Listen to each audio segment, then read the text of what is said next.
In this session, we're going to be talking about the power of compounding. An investor's decisions, both conscious and subconscious, have an important bearing on their long-term wealth. And in this session, we examine the power of compounding. Compounding in itself isn't a new concept. Many of us will remember studying it back in our school days. And legendary scientist Albert Einstein famously called it the most powerful force in the universe, while American business magnate John D. Rockefeller suggested compounding is the eighth wonder of the world. And these may sound like bold claims, but the power of compounding on an investment portfolio should certainly not be underestimated. So what exactly is compounding?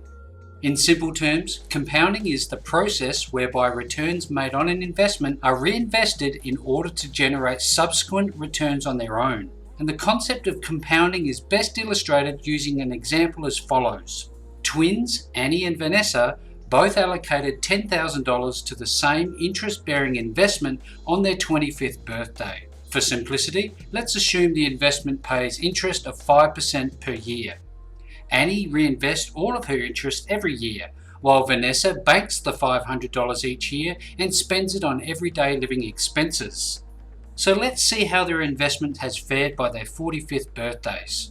Here we can see that Vanessa earned $500 interest each and every year for the 20-year period, a total of $10,000. Of course, she still had her original $10,000 investment as well. Annie, on the other hand, saw her investment grow to more than $26,000 by reinvesting her interest. The additional $6,000 she earned over and above Vanessa highlights the power of compounding.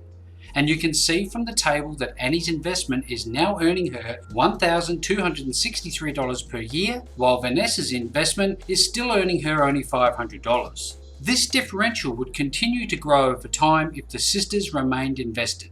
And it's important to make compounding work even harder for you.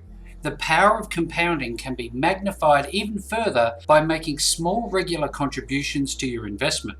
And let's look at another example to highlight the concept. Brothers Jim, Dan and Tom all decided to invest $10,000 in the same managed fund for 10 years. Over that time, the fund returned an average of 8% per annum. Happy with his original investment decision, Jim did not make any additional contributions. Dan, the wiser brother, understood the effects of compounding and made additional regular savings of $100 per month. Tom, the wisest of them all, worked out he could afford to save an extra $200 per month and made sure he always contributed that amount to his investment. The difference in their investment returns over 10 years is startling. Of course, the example is a stylized one. It ignores potential fluctuations in investment returns over the period, which would affect the three outcomes in reality.